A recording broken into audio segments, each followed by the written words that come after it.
What's the trick to what? You look looking fit. First of all, it's very deceiving. My biceps might look larger than normal because I detached my biceps. Do you see this hole right here? So the one part of my bicep snapped off. So oh my gosh. Look, there's a hole there. Jesus. So when I have a sleeve on, it looks like, man, this guy's really fit. It's not. My biceps are detaching. So why'd you have to do that? I didn't have to do it. It happened. They snapped off. Snapped. It's not like I snapped off my bicep. I was sitting around the house and go, babe, I'm gonna snap my biceps. No. You thought it was like a cosmetic thing? Yeah,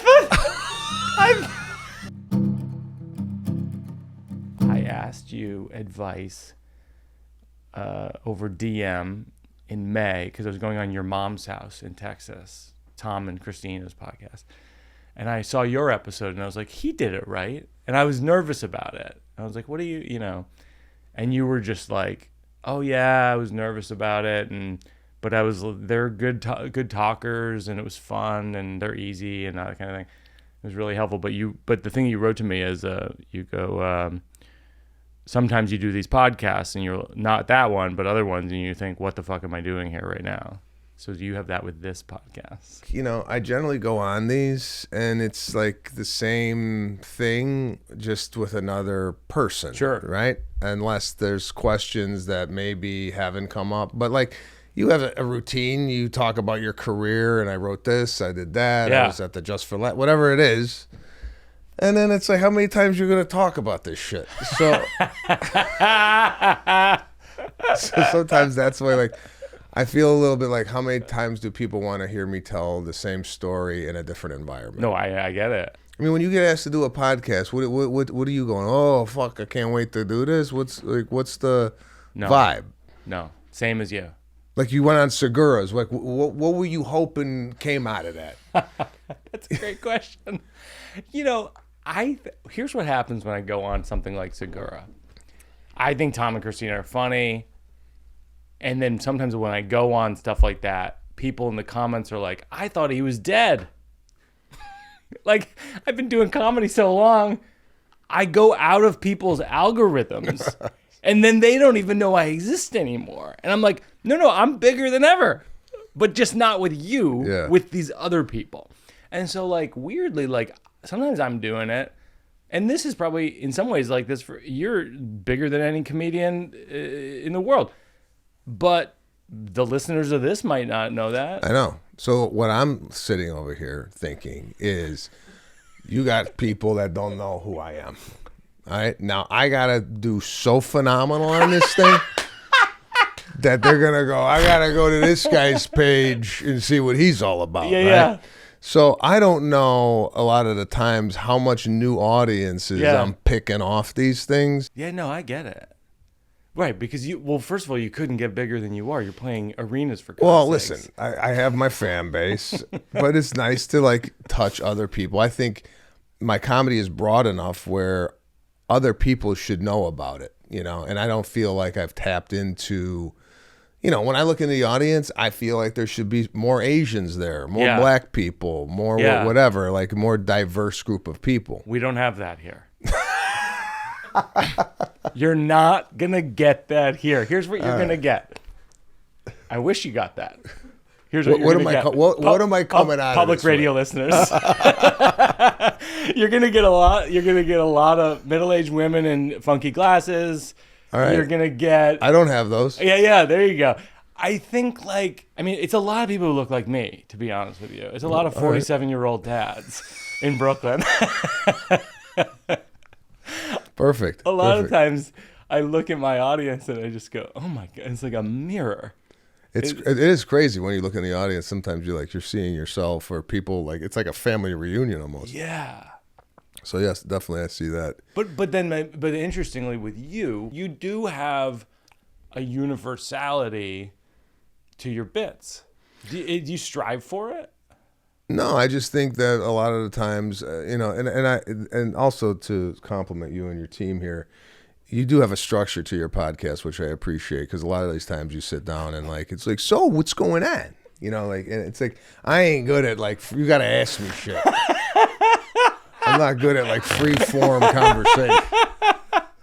That's true. So when you said that, like, oh, what bits are you working on? And, you know, we could hash them out, which I thought was really interesting because my bits aren't like written bits. They're almost like I'm living my material. And sometimes when I'm in when I'm living the material, the story doesn't go further enough for me to get a full bit out of it. So sometimes that's a little bit difficult because I'm like, oh, I wish this experience happened to me was a little bit more fruitful in the sense of comedy. Yes. And then I have to all of a sudden now come up with stuff that maybe didn't happen and it doesn't ring true. You could tell what happened and you tell what didn't happen based on the commitment and delivery. 100%. I have that all the time. You try a bit where the ending is made up. You can see it in the audience's eyes. They know, you know. Mm-hmm. It's terrible. Yeah, it's terrible. But yeah, that's one of the things I love about your bits is that it doesn't feel like the joke structure of everybody else. It doesn't feel like setup, punchline, tag. It just feels like the illusion of stand-up comedy. He's just talking.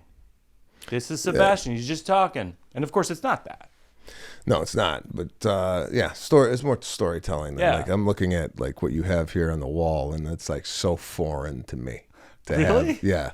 Like there's a lot. Yeah, I don't have any of that. Like the joke note cards just being up there. Yeah. Which, you know, sometimes I'm like, you see other people's process, and you walk in here, and the first thing I said to myself as soon as I saw that wall was, should I be doing that? So mine is more like voice. I do like recording, and then I listen to what I do on stage because a lot of it is like on stage type of work, and then I'll go and kind of review that. So that's kind of my note cards. But then, you know, guys like you who write and Seinfeld who like write, you know, like got notebooks and cards everywhere. I feel like, wow, that's a totally different muscle I don't have. Yeah, your bits. How do you work them out? Because you're playing arenas. Obviously, you can't. I go to the comedy club. You go to like the store. Store, improv. So during the week, I'll try to go maybe twice a week and like work out some stuff. So I'm generally not working them out. Like this week in Atlantic City, I have a new bit that I'm kind of toying around with, but it's not landing the way I think I should. So I'm like, oh, should I take this out? Is it not? Because I'm always equating this to like these people paid money to come to see this stuff, and I don't think I should be giving them half-polished material. But on the same sense, you're a little excited because you want to try it out, you know. And also, I agree with you. I have that kind of in a sense with every show. When I do a show that I feel like isn't a 10, I walk off and I'm angry at myself. I'm just like, what am I doing? Those people paid for, you know what I mean? Yeah. But yeah, you go and do these shows, and I don't know if you're feeling this, but like my and I don't know if this is the business side of my brain speaking, but I am looking at my shows as a commercial for the next time I come into town, right? Yeah.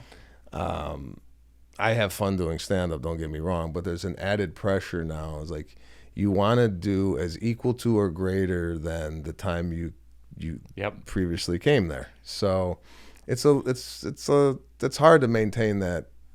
It's hard to maintain, you know? That was like a piece of advice Lewis Black gave me when I opened for him like 20 years ago. He goes, always give the audience more than what they expected.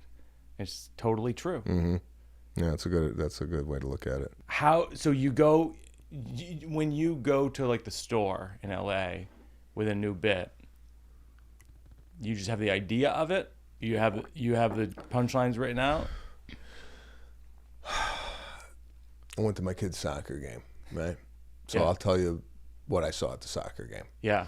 I knew we were in trouble as soon as I saw the coach. He's speaking Portuguese. You know, it's all writing. It's all like there. And we were in trouble.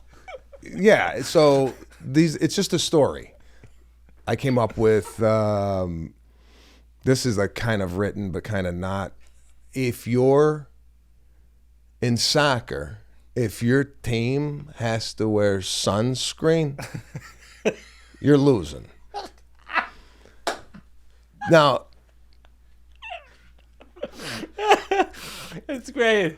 That didn't happen. That didn't happen. But I've seen that happen. You know, it didn't happen that day, but I've seen that happen. I've never cried laughing in the show. Oh my God, that's so funny. Oh my God. So these are the stories. Yeah. So it's a story I lived, and then I work it out. Yeah. That night on stage. Yeah. Now that story is not complete yet. These are one of the stories that I'm looking for an ending to. Yeah. And I'm pissed that the ending didn't happen while I was there. Yes. So. No, that is so true. It is that thing where I find like almost never do real stories happen with a beginning, middle, and end. And you have to be like, well, what would be the middle of that story? Yeah. Do you cobble things together? You go, well, this happened this day at soccer, this happened this day at soccer, and that's one day. Yeah, like I need to maybe go to a few more soccer games to come up with the ending to that. Yeah. So yeah, there is a lot of you're pulling from different parts of your life and feeding that one story. But you know, again, that story that's why you have to live. I'm gonna take my jacket off. Oh yeah, of course. That's why you have to live your life, and you can't always be working. Yeah. To come up with these things. Yeah. You know? Like I'm gone for 2.5 weeks. I'm missing not only I'm missing moments with my kids and my wife. Yeah. That I'll never get back, which also I struggle with. Like, what am I doing? Yep. What the hell am I doing in Atlantic City on a Thursday night when my daughter is doing a recital? You know. Devastating. So that's a balance of like how much you're going to work, how much you're going to spend with your family. Yeah. So I'm always struggling with that. But yeah, that's what I do. I go up and I tell stories. It's not, again, it's no...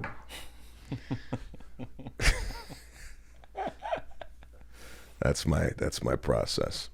No, it's the same thing for me. It's funny. I related to, you were talking about the thing of doing the math in your head of how old your kids are, Yeah, how yeah. old you'll be. I literally had that same thing in one of my specials, Old Man in the Pool, where I did the math, and my dad had a heart attack at 56, his dad had a heart attack at 56. Wow. And I realized that when I'm 56, my daughter will be 19.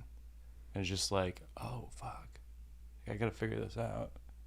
Yeah, you start thinking you want to, like, what are you, 47? Yeah. Yeah, well, I mean, you're younger than I am. And as far as having kids, when I'm, what'd you say, 59, 56? 56, yeah. She's going to be 19. Yeah. When I'm 56, my son's going to be 10. Yeah. Yeah, yeah. So it's a whole other thing. Yeah. Just trying to stay alive. You look fit as hell, though. Well, I'm a huge hypochondriac. Constantly thinking you I'm look passing great, away. and then you talk about eating Italian food, cooking Italian food. I'm like, what are you talking about? What are you doing? What's the trick? What's the trick to what? You look looking fit. First of all, it's very deceiving. My biceps might look larger than normal because I detached my bicep. Do you see this hole right here? So the one part of my bicep snapped off. So Oh my gosh. look, there's a hole there. Jesus. So when I have a sleeve on, it looks like, man, this guy's really fit. It's not. My biceps are detaching. So Why'd you have to do that? I didn't have to do it. It happened. They snapped off. Snapped. It's not like I snapped off my bicep. I go sitting around the house and go, babe, I'm gonna snap my biceps. No. You thought it was like a cosmetic thing? Yeah, well, people. No. I don't know. I saw that thing in the movie recently where someone cracked their bones to get taller. I was like, I don't know. No. This is having kids at 50, lifting them up. Oh wow. So, jeez. So that's happening. I love that story you tell about how you went on Fallon and you forgot your Wow, it's terrible. your jokes for 10 seconds. Yeah. And then, have you ever like blanked out like that? I had it first time I did Letterman. I was in my 20s. I did Letterman. And right before I went on, they go, "Do you want note cards with your jokes on?" I go, "Yeah." And then I get on, completely forgot everything. I mean, I said one joke, and then I completely forgot everything. I looked at the notes and realized, and so I had them. Oh. But if I didn't have them, I would have been sky high. I would have had nothing. Yeah, I had them, and I couldn't see them. Oh. I didn't even think I needed them. Right. It's just 5 minutes. Yeah, I know it's 5 So minutes. they were there, but I didn't even pay attention to if I could even see what the hell. Plus, I was going I was like, I don't know. I had such a brain freeze that I never had that happen in my life. I don't know what happened. I shut down, completely shut down.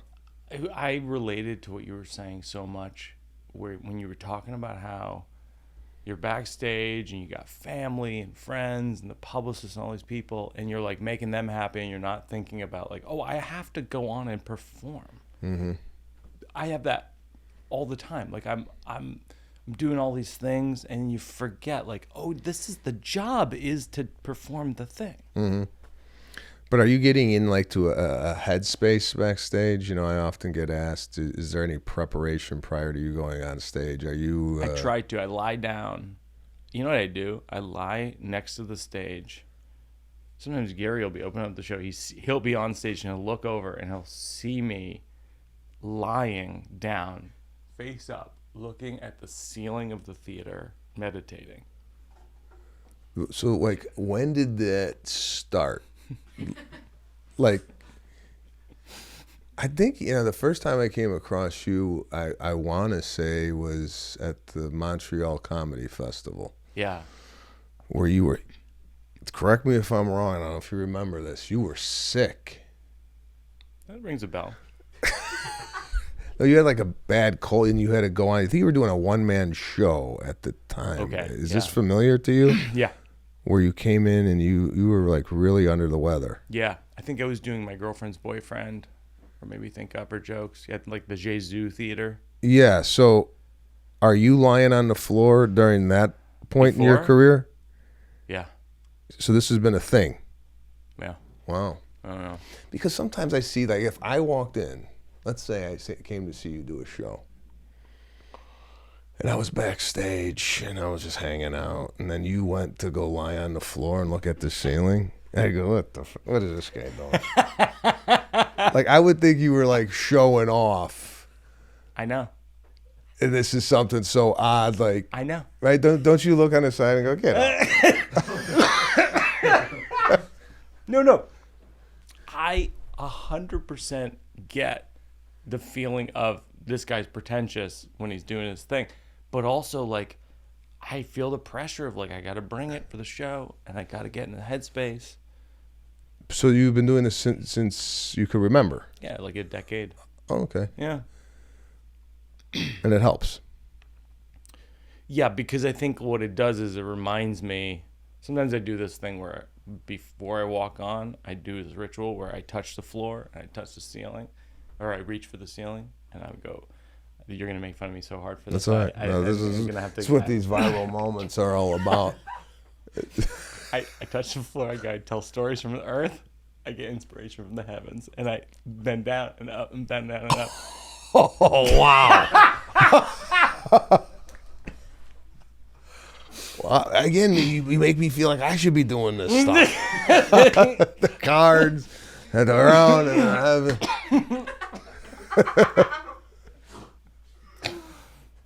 I'm not proud of it.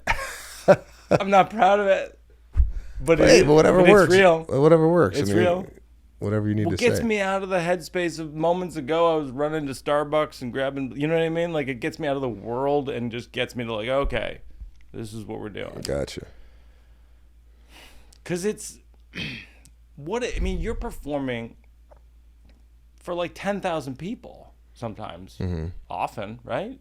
Yeah. And then, is that like performing for 10 people? Or is that like performing for 10,000 people?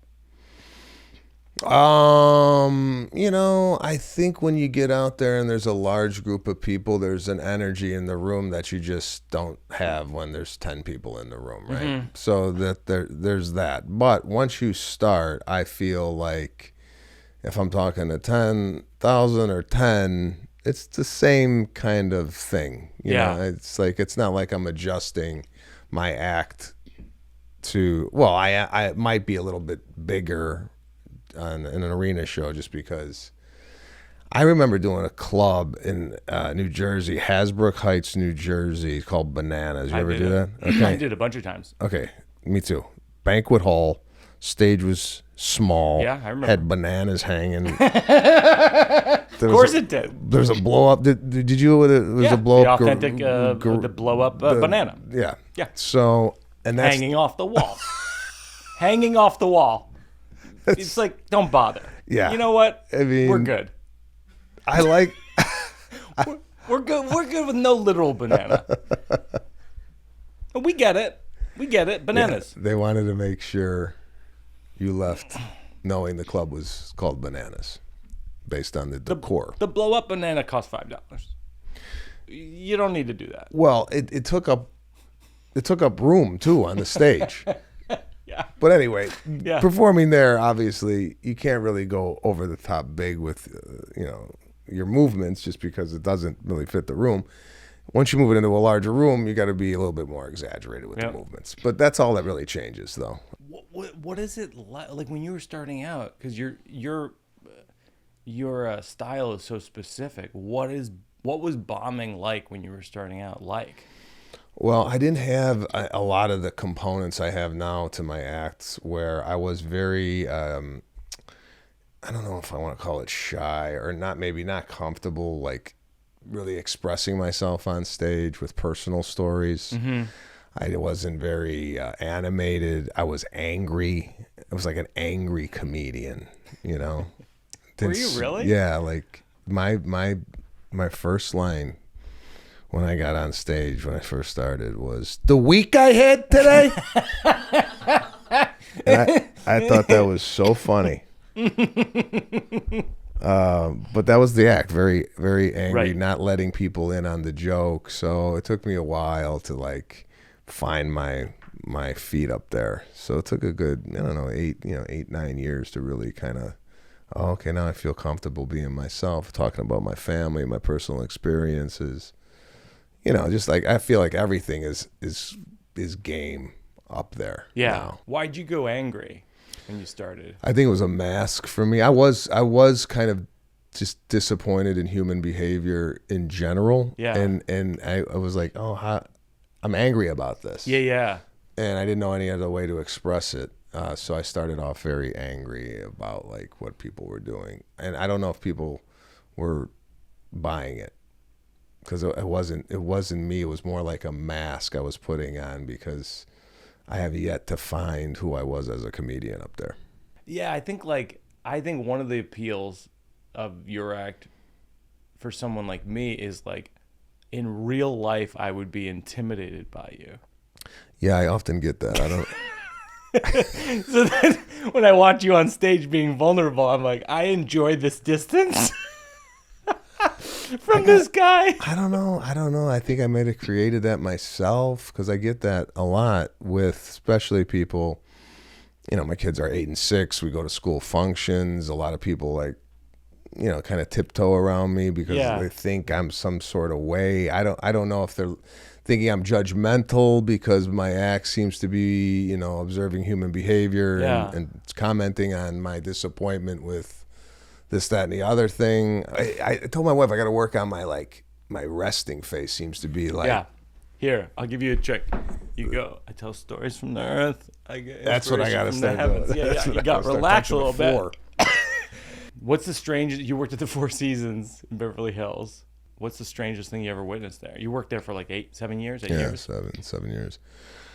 So I was a waiter in the Windows Lounge, which was kind of where to be as a celebrity back in 98 through 2005 when I was there. So it was kind of like the who's who of Hollywood because all the press junkets were upstairs and then they would all come down for a drink. So you saw, the first day working there, I think Julia Roberts was there, and this is a guy coming from northwest suburbs of Chicago, and next thing you know, I'm waiting on Stallone.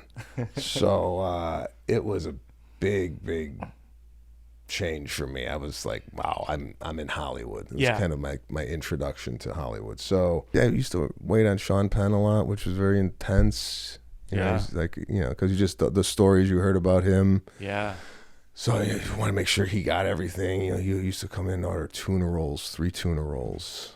It was a big thing back then, tuna rolls. He used to sit outside and smoke a cigarette. So I felt like I was like really in the mix. I waited on Al Pacino once. Yeah.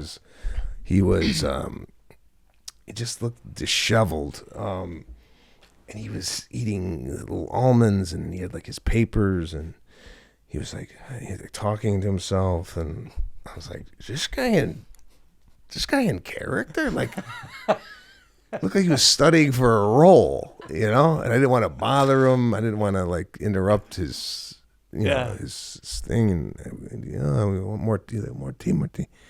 I waited on De Niro, who I even told him this when I worked with him. I said, you came in, you sat down outside, and you were eating the free nuts like we're going out of style. I actually got upset at him in my head that he kept like wanting more almonds. I'm like, hey, come on, man. Your third refill. But yeah, just little like, you know, little anecdote stories like that. Nothing that happened at that hotel that was like mind blowing in my eyes. It was just a great job. How did De Niro react when you told him that story? You know, like, yeah. You don't get much out of him. Irishman. You were an Irishman, yeah? Irishman, I was with him, and then I co-wrote a movie with, he played my father, called About My Father. So I did that with him for 9 weeks in Alabama. And, you know, he's very kind of, you know, to himself. Great guy to work with, to pick up like little acting tidbits. Yeah. Which I picked up from him. He's always worried about, he calls it business. Like, what am I doing in this scene other than like talking to you? Yeah. Because when you're acting, it's like when you're not like doing anything, it's weird, you know? It's like Brad Pitt eating a sandwich in the middle of scenes. Mm-hmm. If you notice, Brad Pitt in almost everything, he's just doing something. Yeah. Yeah. Which I didn't really pay attention to until I started working with him.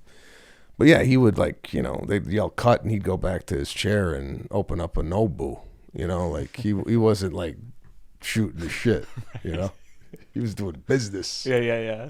He's got a lot going on. Yeah. When you're off stage, are you ever the character, Sebastian Maniscalco? No, I think people expect that sometimes. Yeah. Do a meet and greet and they're like, hey, you're like kind of quiet or whatever. Yeah, well.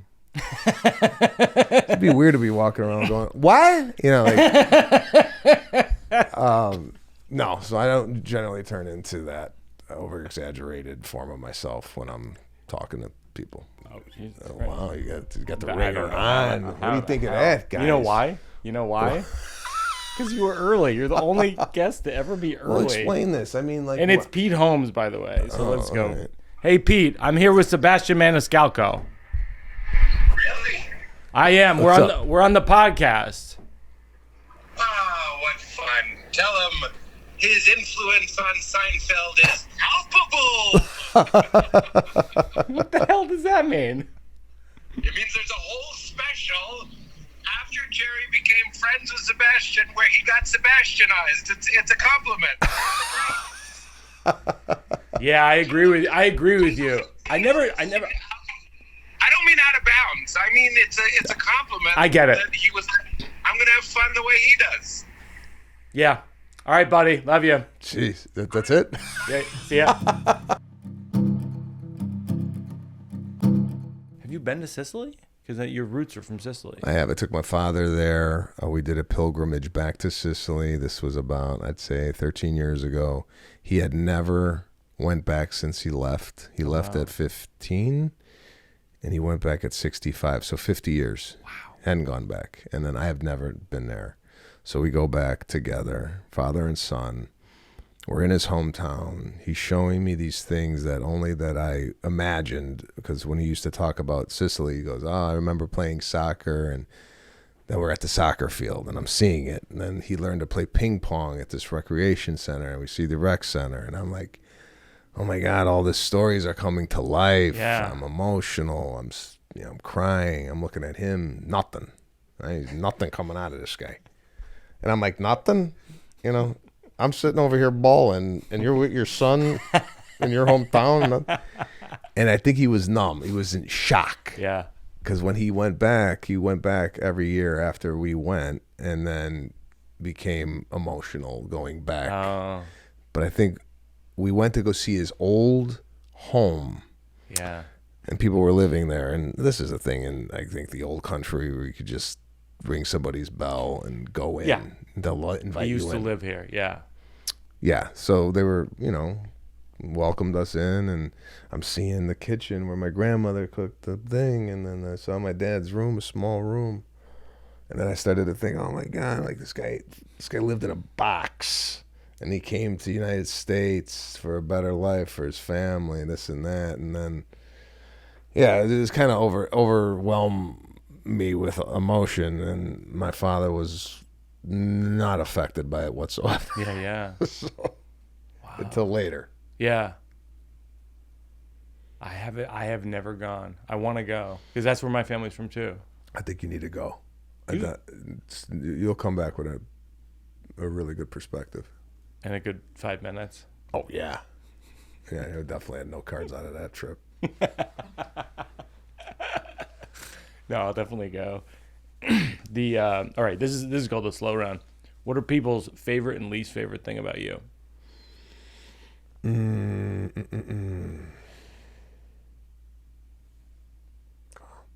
I think the favorite thing about me that I hope people would say I'm a generous guy. Mm-hmm.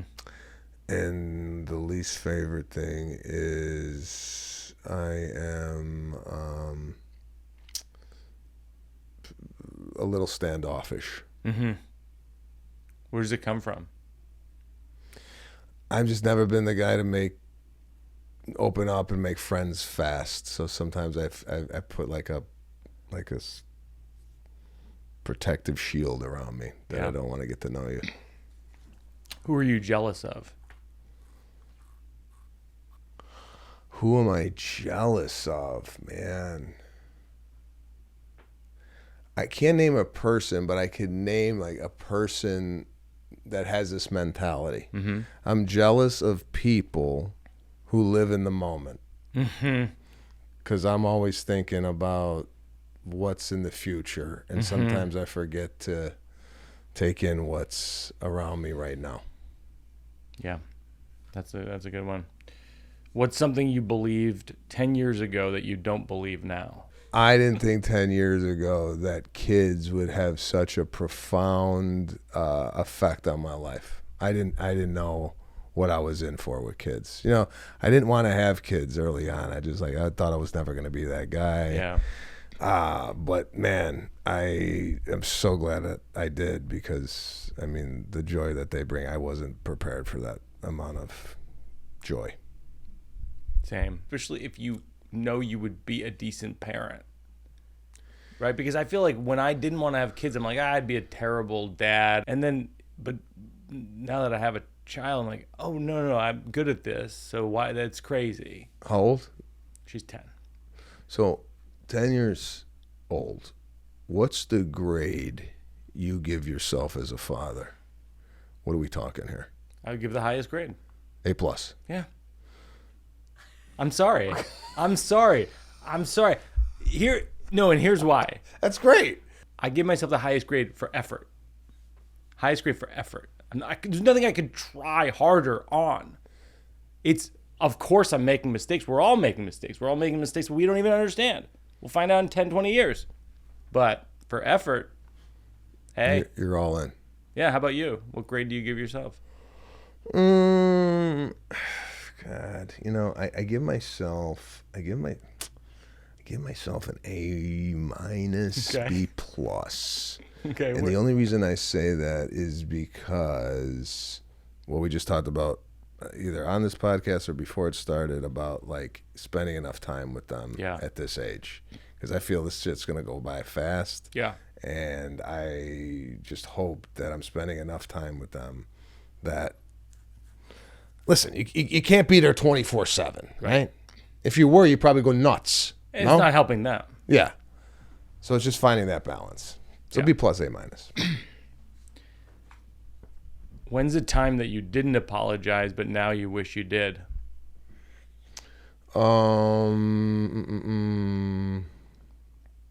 Just had this conversation with my father coming here. And I was meaning to apologize for the exact thing he brought up. He brought up the fact that he lives in Chicago. And I've been to Chicago with my kids. But every time I've been to Chicago with my kids, it's always been for a show or whatnot. Mm-hmm. So we stay in the city. And then he comes down to the city. Mm-hmm. He stays in a hotel with us. My kids have never been to my house growing up. Oh. And I think that is my responsibility, and I own it. And I was meaning to apologize to my father for that. Yeah. And he brought it. This is on the way here. Yeah. And he brought it up to me on the way. He goes, you know what? I was thinking, never been there with the kids. And my dad was waiting for like me to like have an argument with him about it or make excuses about it. Yeah. But I owned it, and I think he was stunned. Like my dad didn't even know how to he didn't even know like agreement was an option. You know, like he comes from we come from a family that constantly argumentative. Yeah. Yeah, my family too. My dad, I mean, just like argues at fucking every turn. I don't even know how to get out of an argument. Yeah, but he'll take the other side of anything. Yeah, that's what he was expecting with me, and I said, you know what, Dad? I just had this conversation with my wife a few weeks ago. It's not right, and I'm going to make it right. So I'm sorry that happened. So I'm glad that it actually came up because it's something that we definitely have to do. Sometimes, again, you get wrapped up in this like work, and this and that and the other thing. Yeah. And he's come to L.A. many, many a times. Not like we don't see my dad. Yeah. It's just we haven't been back to my home, which is some of your listeners are probably going to be like, what a fucking, you know. I think they'll get too mad. No. No, but I'm mad at myself that we haven't done that. Is there a song that makes you cry? You know this song. I watched it and I cried. It's called Ordinary, by Alex Warren, I think his name is. And they paired it up with a Hulk Hogan tribute. Mm-hmm. Okay. I was watching wrestling with my kid, and at the end of the thing, they did a Hulk Hogan tribute with Ordinary on it, right? And for whatever the reason, I welled up. It got you. With the imagery of Hogan, because I grew up with Hogan in the 80s, and here I am watching it with my son. He's dead, and then the Ordinary, and then I was bawling. That's so funny. I'm also sensitive, which people don't know. I'm crying at movies. My wife isn't. So she isn't? No. It's interesting. I had it this week. I'm watching Gilmore Girls with my daughter. I'm crying every episode. And my wife too. We're crying every episode of Gilmore Girls. Oona, no, she's not crying. And it is kind of emotional to watch these really good actors in these really well-written scenes play a mother and daughter. And when you have a daughter who, you know, you're close with, I don't know, it's emotional. All right. It got me. It's like Hogan for you. Yeah. Hogan and Gilmore Girl. That's where Sebastian and I are a little bit different from each other.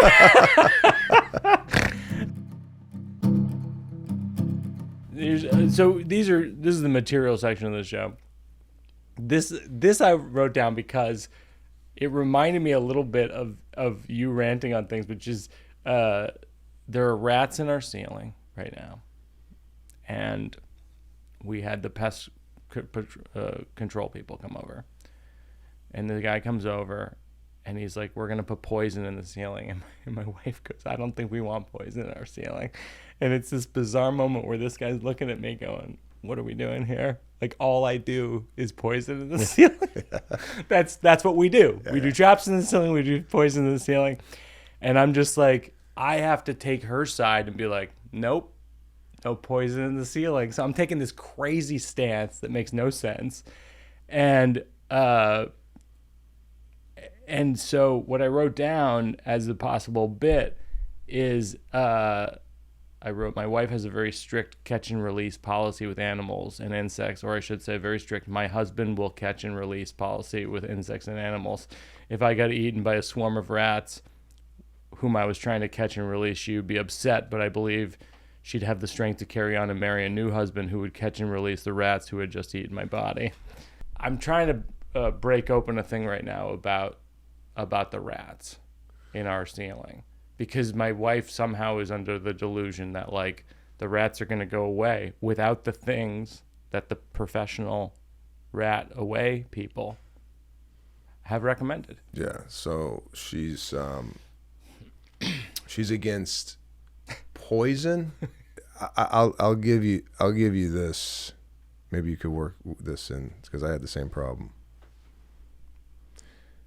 So we're having a kitchen remodel, so they had to break open the ceiling, and they go, "You got rat droppings up there."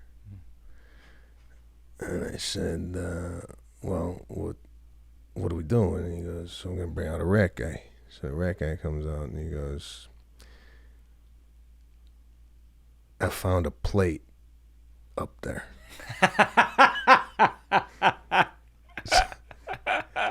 So I go, what the fuck? How long they been up there that they're bringing up fucking utensils and plates and whatnot? So if you could maybe you have a discussion with your wife going,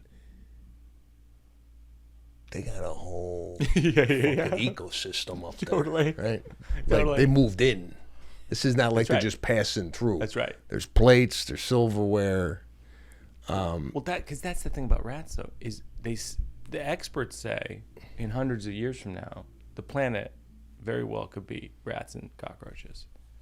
And I feel like I can imagine a scene where in the future there's rats in a circle like, holding hands, giving thanks for all the husbands who agreed with their wives when the wives said they shouldn't put poison in this. Yeah. You know what I mean? Yeah, no, I eradicate these things. Forget the wife. Just man up.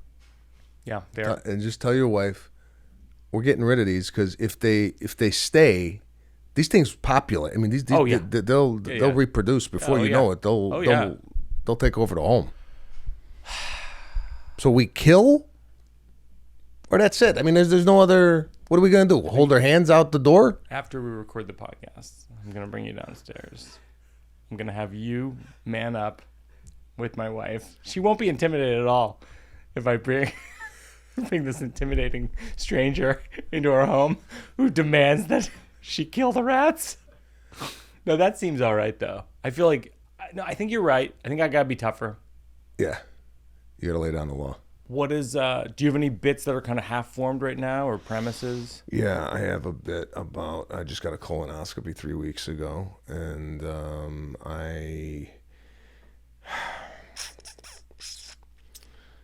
working through the bit, I can't come up with the end after the colonoscopy happens.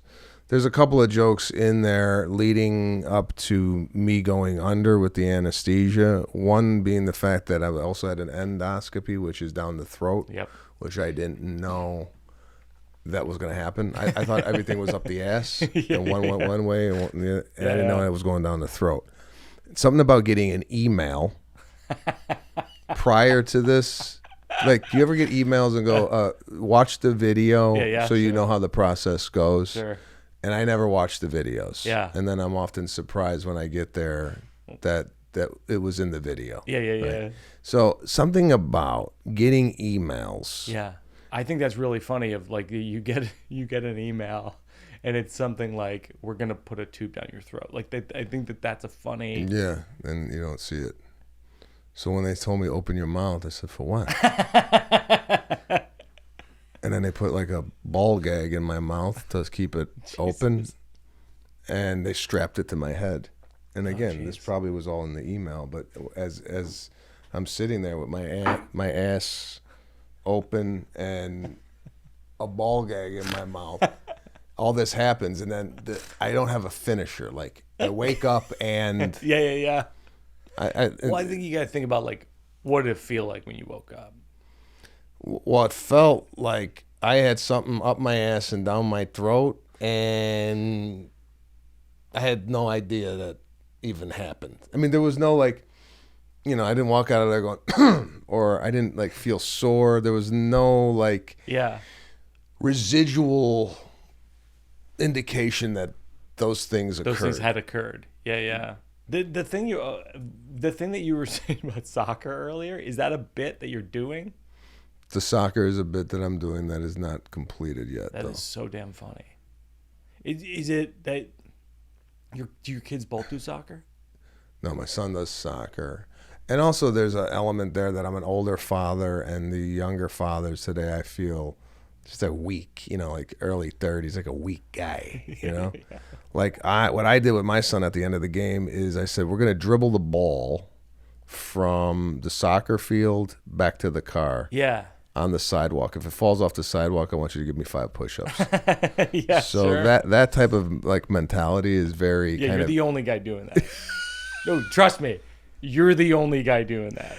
Yeah, I do it with swim practice. It's like nobody. If some parent were like, "You're doing 5 push-ups if you forget your towel," people would like you. They send you to child services. Yeah, that's what I'm saying. The guy looked at me like this is abuse. But I look at it as just I don't know. It's like 80s style parenting, right? There's like consequence. But you know what's funny is like it's almost like when possibly we talk about having these bits where it's like you have a thing, but then you don't have a place for it to go, which happens a lot of times for comics.